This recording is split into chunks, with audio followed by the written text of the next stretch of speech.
UPSC Ayurveda medical officer research officer का previous question paper हम solve कर रहे हैं। लास्ट वीडियो में 1 to 50 क्वेश्चंस हमने सॉल्व किए हैं।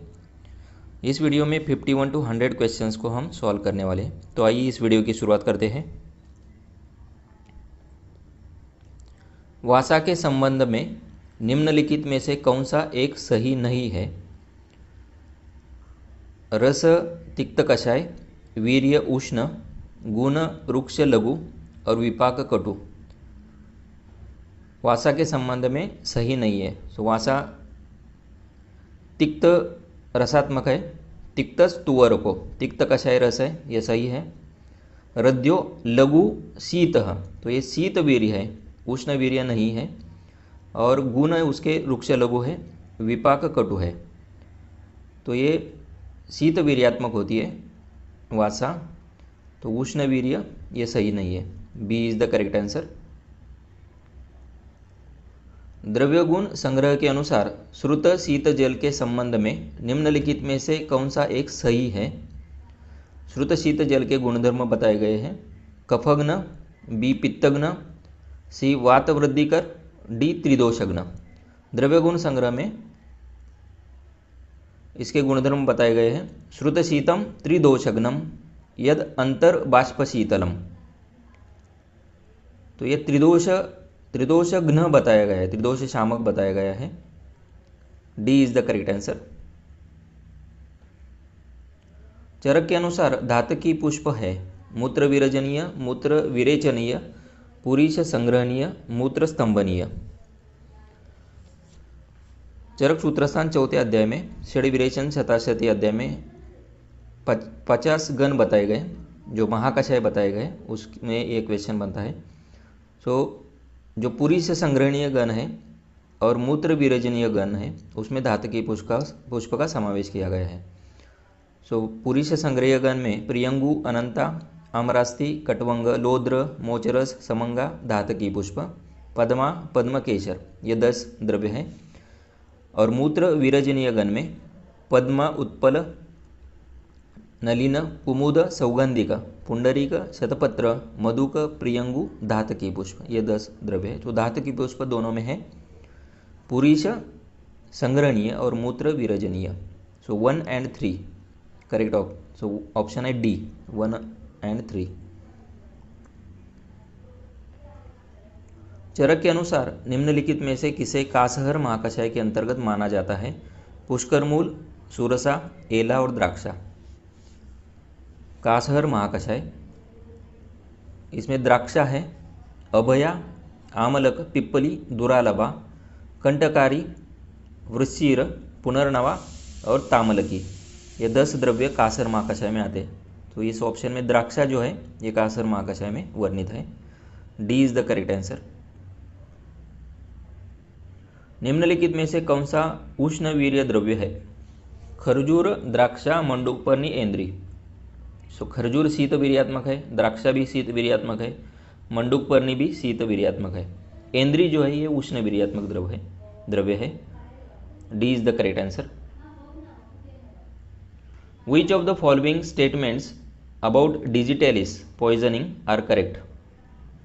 डिजिटेलिस रथपत्री, death usually occurs from ventricular fibrillation or cardiac standstill. It is correct. Cause of death होता है ventricular fibrillation और cardiac standstill. Second option है death usually occurs from arterial fibrillation and cardiac standstill. ये wrong है. Third, the pulse is slowed down first and then accelerated due to extra systole.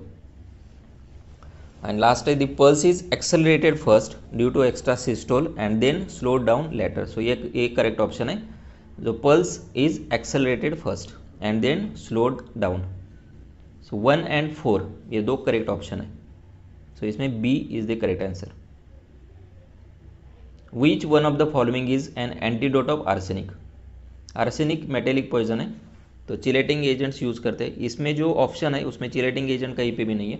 So charcoal, fuller's earth, tincture iodine और milk of magnesium, तो fuller's earth ये इसका antidote है। B is the correct answer. निम्नलिखित में से कौन सा एक दर्वीकर है? दधिमुख, चित्रमंडल, षडांग और कर्दमक। सुश्रुत संहिता में भौम सर्प के 5 प्रकार बताए गए हैं। दर्वीकर, मंडली, राज्यमान, वैकरंज और निर्विष। सो दर्वीकर की संख्या 26 है। सो इसमें दधिमुख जो है ये दर्वीकर में बताया गया है। तो ये 26 जो है ये यहाँ पर देख सकते हैं। कृष्ण सर्प, महाकृष्ण, कृष्णोदर, श्वेत कपोत, महाकपोत, बलाहक, महासर्प, शंख कपाल, लोहिताक्ष, गवेदुक, परिसर्प, खंडफन, कुकुद, पद्म, महापद्म, दर्भपुष्प, दधिमुख। तो दधिमुख ये दर्वीकर है। पुंडरीक, भ्रुकुटिमुख, विष्कीर, पुष्पाभिकीर्ण, गिरिसर्प, रुजु सर्प, श्वेतोदर, महाशिरा, अलगर्द और आशीविष। ये 26 जो है ये दर्वीकर सर्प होते हैं। सो करेक्ट आंसर है ए। सुश्रुत के अनुसार विष के किस वर्ग के अंतर्गत सर्षप आता है? फलविष, मूलविष, पुष्पविष, कंदविष। सो मूल विष के अंतर्गत सर्षप का वर्णन है। चत्वारि वत्सनाभानि मुस्तके द्वे प्रकीर्तिते षट चैव सर्षपान्याहु शेषानि एक मेवतु। तो जो 13 कंद विष है उसके अंतर्गत सर्षप का वर्णन है, जिसकी संख्या 6 बताई गई है। सो कंद विष, D is the correct answer. निम्नलिखित में से कौन सा अगध स्थावर और जंगम दोनों के उपचार में उपयोगी है? दोनों विष में उपयोगी है। पंचशीर्ष अगध, अजित अगध, तार्क्ष अगध, ऋषभ अगध। तो जो फलश्रुति बताई गई अगध की, अजित अगध की, उसमें एषो अगधः स्थावर जंगमानाम जेता विषानाम अजितो ही नामना। तो स्थावर और जंगम दोनों को जीतने वाला ये अजित अगध है। B is the correct answer. हिक्का, श्वास, पार्श्वशूल निम्नलिखित में से किसके लक्षण हैं? कफज मदात्य, वातज मदात्य, पित्तज मदात्य और त्रिदोषज मदात्य। सो हिक्का, श्वास, पार्श्वशूल ये वातज मदात्य के लक्षण बताए गए, जो चरक चिकित्सा 24 चैप्टर है। हिक्का, श्वास, शिरः कंप, पार्श्वशूल प्रजाग्रही, विद्यात् बहुप्रलापस्य वात प्रायम मदात्यम। सो वातज मदात्य में ये लक्षण दिखते हैं। हिक्का, श्वास, शिरकंप, पार्श्वशूल ये सभी, प्रजागर। सो वातज मदात्य, B is the correct answer. What will be the creatine clearance value of a 50-year-old adult male weighing 70 kg and having serum creatinine 9 mg per dl? So creatinine clearance value इसका जो formula है 140 minus age of person into weight of that person divided by 72 into serum creatinine level.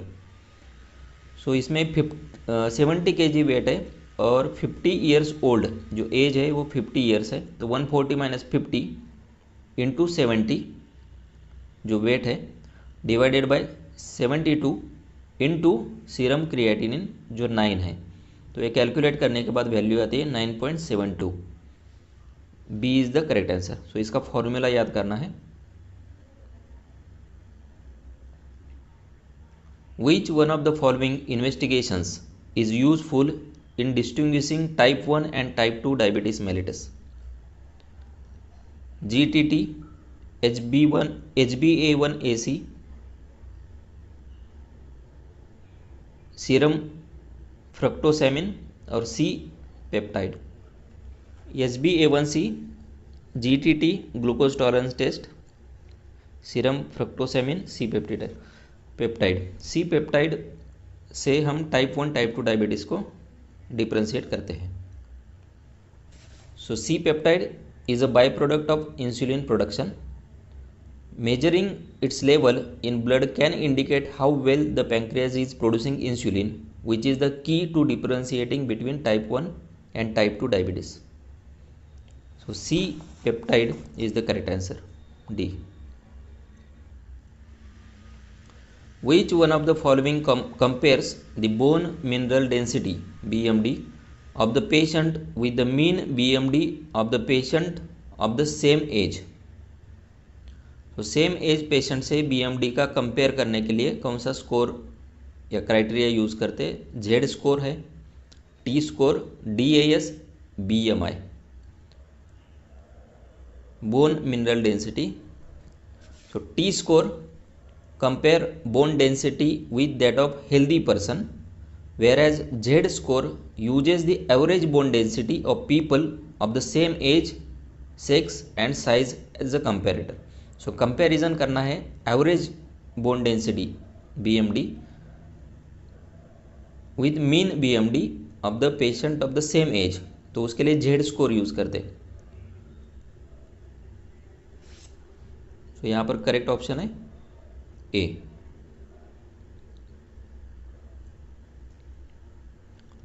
Madhav निदान के अनुसार रक्ताश्रित ज्वर में निम्नलिखित में से कौन से लक्षण देखे जाते हैं?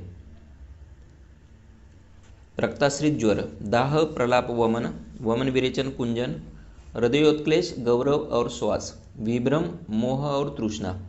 सो रक्ताश्रित ज्वर में रक्तनिष्ठीवनम, दाह, मोह, छर्दन यानी वमन और विभ्रम, प्रलाप, पीड़का और तृष्णा, ये रक्तस्थित ज्वर के या रक्ताश्रित ज्वर के लक्षण हैं. तो इसमें दाह, प्रलाप, वमन ए और विभ्रम, मोह, तृष्णा 1 और 4 ये 2 ऑप्शन करेक्ट है. सो इसमें सभी ऑप्शन में ए लिखा है. सो A, B, C जो ऑप्शन है 1 और 4 ये करेक्ट है. तो C ऑप्शन करेक्ट है. सुश्रुत के अनुसार प्रमेह के पूर्व रूप निम्नलिखित में से कौन से हैं? तंद्रा, पिपासा और दुर्गंधी, तालु, गल, जीवा, मलोत्पत्ति, ज्वर, अतिसार और आटोप, हस्त, पादतल, दाह, गुरुता और साध. सो प्रमेह के पूर्व रूप सुश्रुत के अनुसार, सुश्रुत निदान स्थान जो छठा चैप्टर है 6th वो प्रमेय निदान है. उसमें पूर्व रूप बताए हस्त, पाद, तल, दाह, स्निग्ध, पिच्छिल, गुरुता, गात्राणाम, मधुर, शुक्ल, मूत्रता, तंद्रा, साध, पिपासा, दुर्गंधस्य, श्वास, तालुगल, जीवादंतेषु, मलोत्पत्तिर, जटिली भावा केशानाम, केश जटिल होना, वृद्धिश्च नखानाम और नख वृद्धि. तो इसमें हस्त, पादतल, दाह, गुरुता, साध ये 4th ऑप्शन. और फर्स्ट जो है तंद्रा, पिपासा, दुर्गंधी ये भी आता है. तालुगल, जीवा, मलोत्पत्ति ये भी इसमें आता है. तो 3rd ऑप्शन जो है ज्वर, अतिसार, आटोप, इसको छोड़कर बाकी सभी लक्षण प्रमेय के पूर्व रूप में दिखते हैं. सो 1, 2 और 4 सी इज द करेक्ट आंसर. एक व्यक्ति के साथ अनुलोम मार्ग और प्रतिलोम मार्ग की कई व्याधियों से पीड़ित है. एक व्यक्ति एक साथ अनुलोम और प्रतिलोम मार्ग की व्याधियों से अगर पीड़ित है तो उसकी अधिकतम जीवित रहने की अवधि कितनी है? 1 दिन, 7 दिन, 15 दिन, 30 दिन. तो ये इंद्रिय स्थान का जो अरिष्ट लक्षण के ऊपर क्वेश्चन है. सो इंद्रिय स्थान 7वें चैप्टर में ये बताया गया है. संसृष्टा व्याधयो यस्य प्रतिलोम अनुलोमगा, अनुलोम प्रतिलोम दोनों व्याधि संसृष्ट है, मिक्स है, एक ही व्यक्ति में अगर मिलते हैं, या फिर व्यापन्ना गृहिणी प्रायः और गृहिणी व्यापन्न हो चुकी है, सो अर्धमांसम न जीवती. सो अर्धमासम मतलब 15 दिन भी जीवित नहीं रहता है, 15 दिन तक जीवित रहता है. सो सी is the correct answer. Charak के अनुसार अल्पलिंगम जातारिष्टम, अल्पलिंगम अजातारिष्टम, अपि बहुलिंगम जातारिष्टम च विद्यात्. किस रोग के उपचार के लिए पूर्व विचारक लक्षण है? Precautionary note. अल्पलिंगम अजातारिष्टम, जिसमें अल्पलिंग है और अरिष्ट उत्पन्न नहीं हुई है, उनको भी बहुलिंग और जातारिष्ट की तरह जानना चाहिए. ये शोष के बारे में है, शोष में ये दिखता है, गुल्म, प्रमेय, शोष और अपस्मर. सो इसमें देख सकते हैं चरक निदान 6ठे चैप्टर में, दुर्बलम तो अतिक्षीण बलमांस शोणितम, अल्पलिंगम अजातारिष्टमपि बहुलिंगम जातारिष्टम च विद्यात्. सो ये शोष में अगर दुर्बल है और अतिक्षीण बलमांस शोणित है तो इसमें अल्प लक्षण है और अरिष्ट लक्षण उत्पन्न नहीं है, अजातारिष्टमपि बहुलिंग जातारिष्टम च विद्यात्. तो उनको बहुलिंग के समान या अरिष्ट उत्पन्न होने के समान ही जानना चाहिए. अगर दुर्बल है, क्षीण बल मांस शोणित है तो उसका रीजन आगे बताया गया है. तो इसमें करेक्ट आंसर है शोष, सी इज द करेक्ट ऑप्शन.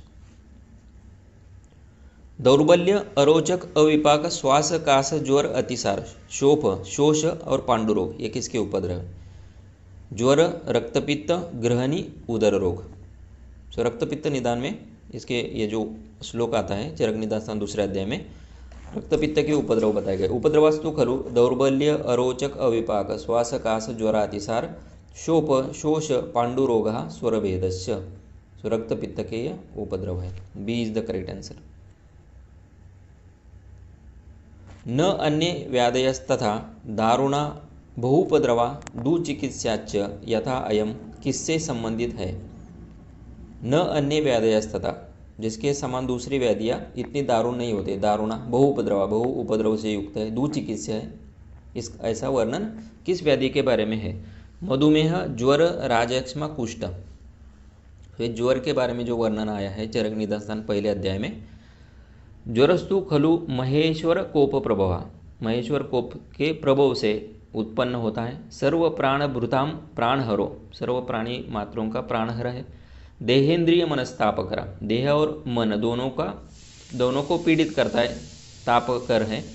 प्रज्ञा, बल, वर्ण, हर्ष, उत्साह, रास करा, जिस प्रज्ञा का, बल का, वर्ण का, हर्ष, उत्साह को कम करता है। श्रम, क्लम, मोह, आहार, उपरोध, संजनना। ज्वरयति शरीरानि इति ज्वर। तो ये ज्वर के बारे में है। और आगे कहते हैं न अन्य व्याधयस्तथा दारुणा बहुपद्रवा दुचिकित्सा से यथा अयम। तो इसके जैसा कोई दूसरा व्याधि दारुण नहीं है, उपद्रव युक्त होता नहीं है, दुचिकित्सा नहीं है। तो इतना ये सभी ये लक्षणों से युक्त होता है, दारुण होता है, बहुपद्रव होता है, दुचिकित्सा होता है।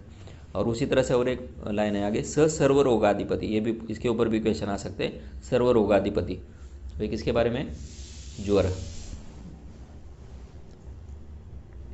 बलवान पुरुष द्वारा ब्रह्मचर्य का अभ्यास करने के परिणाम स्वरूप निम्नलिखित में से कौन सा क्लैब्य होता है? मानसिक, शुक्र क्षयज, सहज, स्थिर शुक्र निमित्तज। सो बलवान पुरुष में ब्रह्मचर्य का अभ्यास करने के परिणाम स्वरूप। सो सुश्रुत चिकित्सा 26 चैप्टर में बताया गया है। बलिनः क्षुब्ध मनसो निरोधात ब्रह्मचर्यता। सो बलवान पुरुष अगर ब्रह्मचर्य का पालन करता है तो उसे निरोध के कारण मन क्षुब्ध होता है, क्षुब्ध मनसो।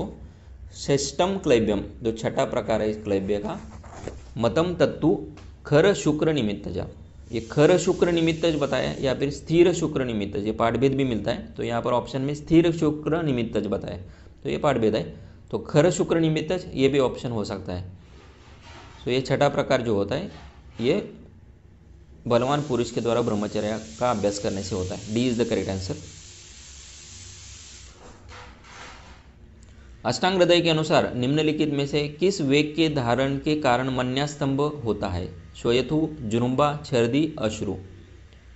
सो अश्रु वेग के धारण के जो लक्षण बताए गए हैं, शिरो अरति इंद्रिय दौर्बल्य, मन्यास्तंभार्जितम क्षुधे। सो मन्यास्तंभ उसमें क्षुधा में क्षयथु में क्षुधे। जुरुम्बाया क्षववत रोगा, जुरुम्बा का वेगावरोध में क्षव के समान, क्षयथु के समान ही रोग उत्पन्न होते, मतलब उसमें भी मन्यास्तंभ आ जाएगा।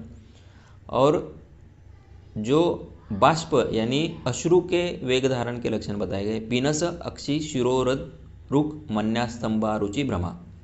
ये जो लक्षण है अश्रु वेग धारण के मिलते हैं। सो क्षयथु, जुरुम्बा और अश्रु, इसमें मन्यास्तंभ मिलता है। 1, 2, 4 B is the correct answer. सूची 1 को सूची 2 से सुमेलित कीजिए। सूची 1 में बताए गए प्रधान रस और सूची 2 में उत्तम दातों दंतकाष्ठ। सो कौन से रस का कौन सा उत्तम दंतकाष्ठ बताया गया है, इसके ऊपर एक क्वेश्चन है। सो ये भाव प्रकाश में इसका वर्णन मिलता है। मधु को मधुरा श्रेष्ठा, करंजा कटुके तथा, निम्बस्तु तिक्तके श्रेष्ठा, कषाय खदिरस तथा। सो मधुर में मधुक श्रेष्ठ है, कषाय में खदिर श्रेष्ठ है, तिक्त में निम्ब श्रेष्ठ है और कटु में करंजे श्रेष्ठ है। So 2, 3, 4, 1 C is the correct answer. भाव प्रकाश के अनुसार विभिन्न प्रकार के आहार के गुरुत्व का सही घटता हुआ क्रम निम्नलिखित में से कौन सा है? तो सबसे गुरु पहले आएगा भक्ष्य, पेय, चूष्य, भोज्य। तो इसमें से भक्ष्य जो है सबसे गुरु है, उसके बाद भोज्य आता है, उसके बाद पेय है और सबसे लास्ट में चूष्य या लघु है। So 1, 4, 2, 3 D is the correct answer. Charak के अनुसार निम्नलिखित में से कौन से मुद्ग के गुण नहीं है? कषाय और मधुर, रुक्ष और लघु, श्लेष्म पित्तग्न श्लेष्म वातग्न। सो कषाय मधुर होता है, मुद्ग रुक्ष लघु भी है, श्लेष्म पित्तग्न बताया है। चरक सूत्रस्थान 27वें अध्याय में है। कषाय मधुरो रुक्षः शीतः पाके कटुर लघु विशदा श्लेष्म पित्तग्नो मुद्गा सुप्योत्तमो मता। सुप्य में उत्तम है। सो श्लेष्म पित्तग्न है ये, श्लेष्म वातग्न बताया नहीं है। D is the correct answer. Sushruta के अनुसार किस प्रकार की अग्नि वाली व्यक्तियों के लिए आहारो द्विकालमपि पूजिता, दोनों समय खाने के लिए बताया का परामर्श दिया है। विषमाग्नि, समाग्नि, मंदाग्नि, तीक्ष्णाग्नि। आहारो द्विकालमपि पूजिता, ये समाग्नि के बारे में है। समाग्नये तथा आहारो द्विकालमपि पूजिता, सुश्रुत उत्तर तंत्र 64 चैप्टर में इसका रेफरेंस मिलेगा। सो समाग्नि B is the correct answer. Charak के अनुसार निम्नलिखित में से किस ऋतु में तिक्त घृतपान निर्दिष्ट है? वर्षा, हेमंत, शिशिर और शरद। तो तिक्त घृतपान ये शरद ऋतु में बताया गया है। तिक्तस्य सर्पिषा पानम वीरेको रक्तमोक्षणम धाराधरात्ते कार्यम आतपस्य च वर्जनम। D is the correct answer. Charak के अनुसार हनवोर बलम और स्वर बलम किसके लाभ है? दातोन यानी दंतकाष्ठ, धूमपान, तैलगंडूष और नशा। तो तेलगंडूष धारण के जो परिणाम चरक सूत्रस्थान 5वें अध्याय में बताए गए हैं उसमें हनोर बलम स्वर बलम ये पहला ही है। वदनोपचया परहा शात परम च रसज्ञानम अन्ये च रुचिरुत्तमा न चस्य कंठशोषा शात न ओष्टयो स्फुटनात् भयम न च दंताक्षयम यान्ति दृढ़मूला भवन्ति च न शुल्यते न च अम्लेन ऋष्यते भक्षयन्ति च परानपि खरान भक्षान तैलगंडूष धारणा। तो ये सभी इसके लाभ बताए गए हैं तैलगंडूष धारण के। C is the correct answer. The action which halts the progress of disease at its incipient stage and prevents complications is called as primordial prevention, primary prevention, secondary prevention and tertiary prevention. So progress of disease at its incipient stage and prevents complication, it is called as secondary prevention. So secondary prevention is the action that halts the progress of disease at its early stage and prevents complications. It involves early detection and prompt intervention. C is the correct answer. An occupational disease of lung caused due to inhalation of cotton fiber dust over long period of time is called as bagasosis, anthracosis, bicyanosis, farmer's lung. Due to inhalation of cotton fiber, it is bicyanosis.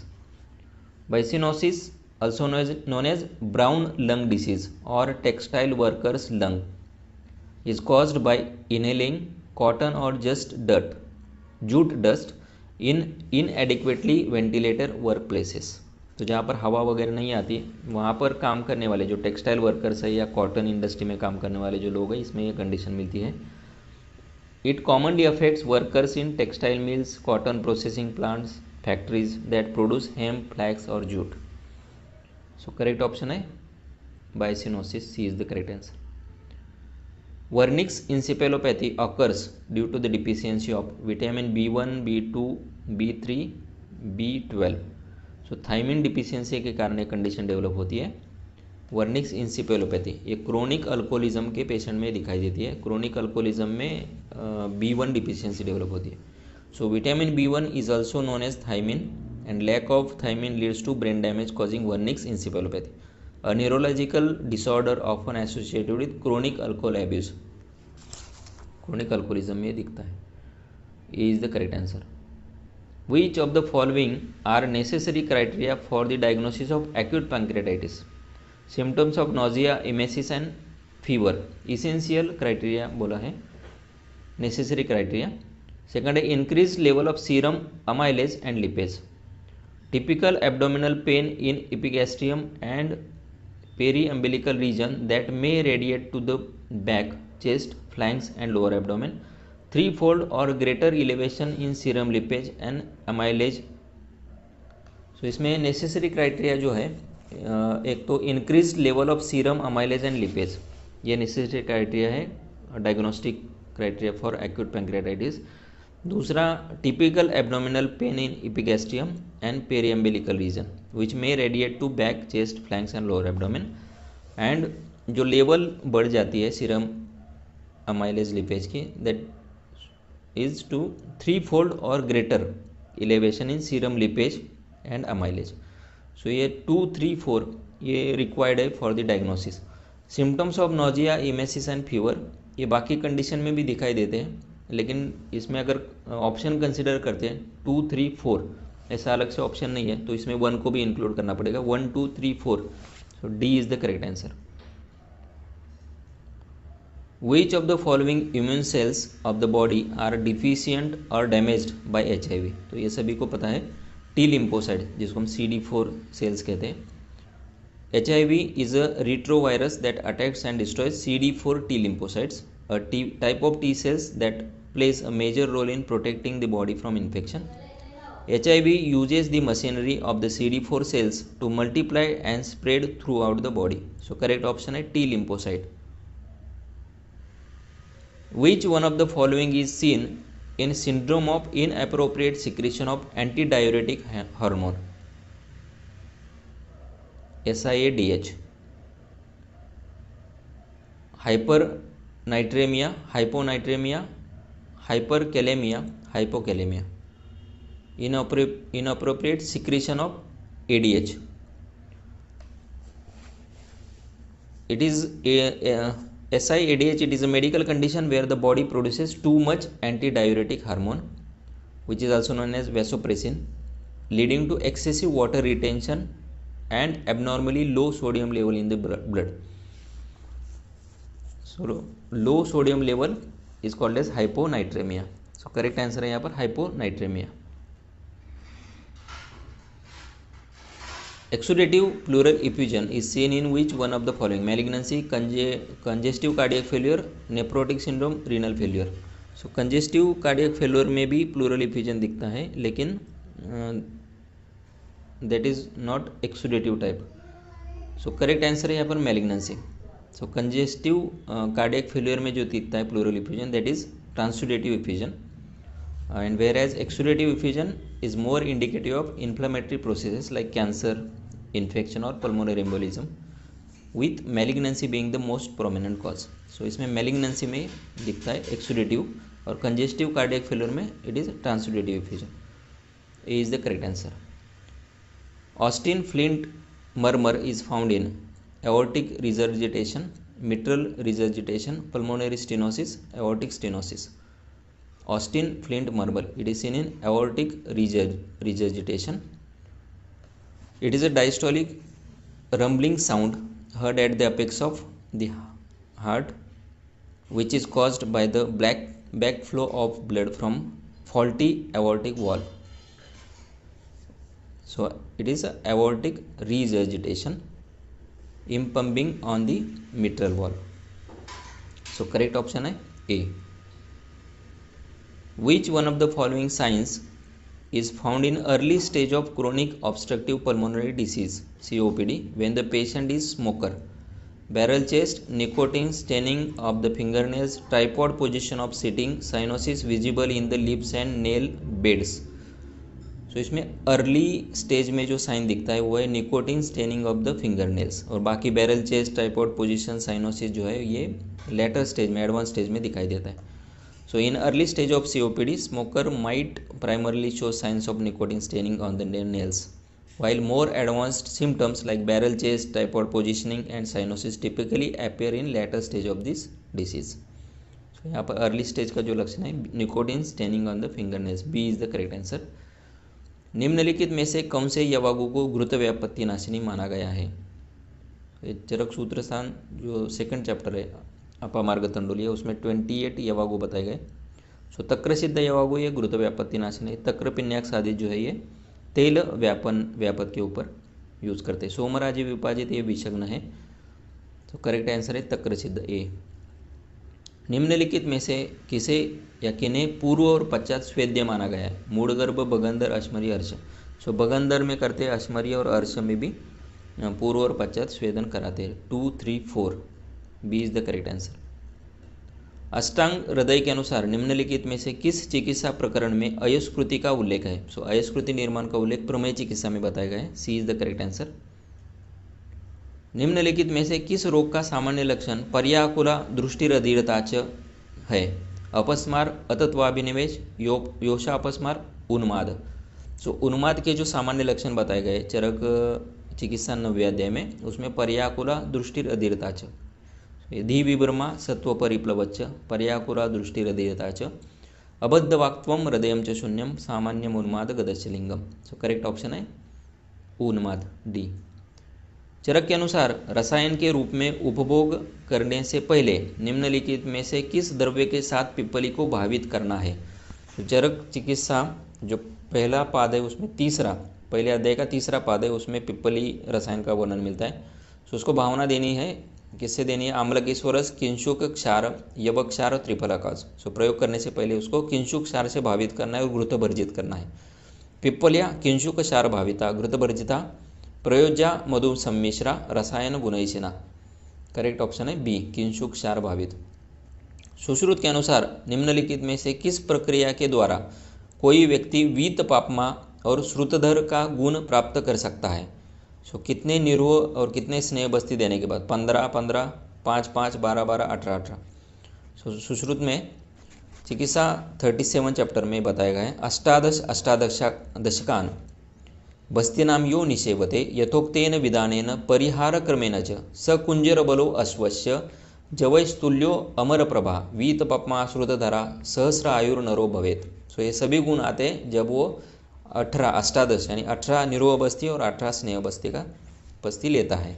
So D is the correct answer. अति व्यायाम के कारण निम्नलिखित में से कौन सी अवस्थाएं हो सकती है? अतिसार, प्रथमक श्वास, छर्दी, कास। अष्टांग हृदय दिनचर्या अध्याय में अति व्यायाम के जो परिणाम बताए गए, तृष्णा क्षय प्रथमको, रक्तपित्तम श्रमक्लमा, अति व्यायामता कासो, ज्वरस छर्दिश्च जायते। सो इसमें प्रथमक श्वास है, छर्दी है, कास है, अतिसार का उल्लेख नहीं है। So 2, 3, 4 D is the correct answer. निचयोदरी यानी सन्निपातोदर को निम्नलिखित में से किसके साथ तक्र का उपभोग करना है? सो तक्र का सेवन किसके साथ करना चाहिए निचयोदर में? पिप्पली और लवण, त्रिकटु, यवक्षार और सैंधव, अजवाइन, सैंधव, जीरा और त्रिकटु, मधु, तैल, वाचा, शुंठी और सैंधव।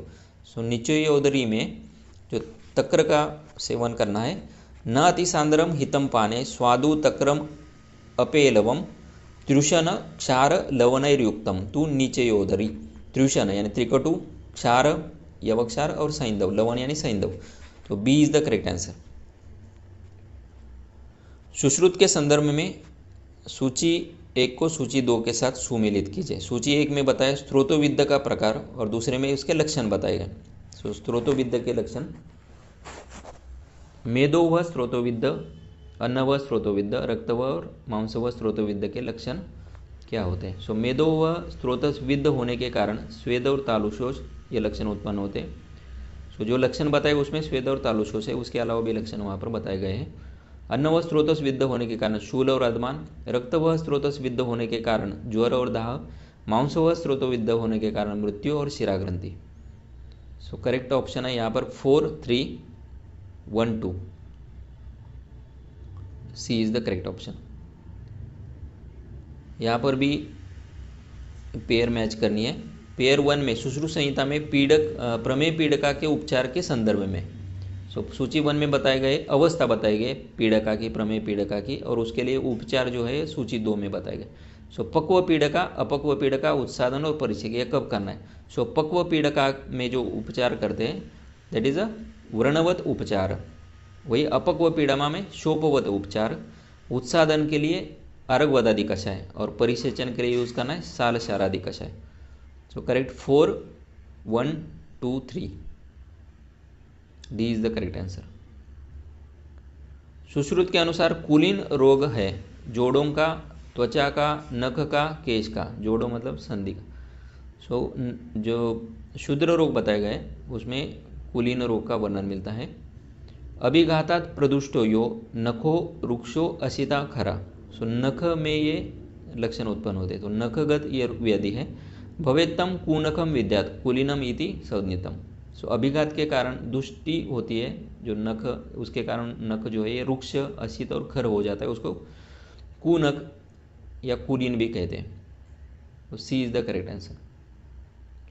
सुश्रुत के अनुसार अंधालजी में निम्नलिखित में से कौन से लक्षण, चिन्ह और दोष प्रदान होते हैं? घन मुखरहित और उन्नत, अधिक पुयम पित्तवातजान और वक्र, घन मुख सहित और उन्नत, परिमंडल अल्पपुयम और कफवातजाम। सो अंधालजी के जो लक्षण बताए गए हैं, घनाम अवक्त्राम, सो घन है, अवक्त्र मतलब मुख रहित है, पीडकाम उन्नताम, उन्नत है, तो पहला ऑप्शन सही हो जाता है, घन मुख रहित और उन्नत। परिमंडलाम, परिमंडल है, सो फोर्थ जो है अंधालजिम अल्पपुय, अल्पपुय है और कफवातज है, ताम विद्यात कफवातजाम। सो फोर्थ ऑप्शन सही हो रहा है। सो फर्स्ट और 4 B is the correct answer. और लास्ट क्वेश्चन है, सुश्रुत के अनुसार निम्नलिखित में से कौन सा स्थान सुकरोपनीय व्रण के अंतर्गत नहीं आता है? अब सुकरोपनीय व्रण कौन से स्थान के ऊपर व्रण होने से वो सुकरोपनीय है? कष्ट साध्य, याप्य या सुश्रुत संहिता सूत्र स्थान 23 चैप्टर में इसका वर्णन मिलता है। तो सुकरोपनीय व्रण मिलते हैं स्पिक, वायु, प्रजनन, ललाट, गंड, ओष्ठ, पृष्ठ, कर्ण, फलकोश, उदर, जत्रु, मुखाभ्यंतर। तो यहाँ पर जो व्रण होते हैं सुकरोपनीय बताए गए। तो इसमें यहाँ पर देख सकते हैं पायु है डी, ओष्ठ है ए और कर्ण है। तो ओष्ठ, कर्ण और पायु ये सुकरोपनीय है, और नहीं है तो नेत्र। तो सी ऑप्शन करेक्ट है, नहीं आता है पूछा गया। सो सी इज द करेक्ट आंसर। तो इस वीडियो में हमने 51 to 100 क्वेश्चंस को कवर किया है। I hope so this video will be helpful for you. We will meet in the next video. Thank you very much.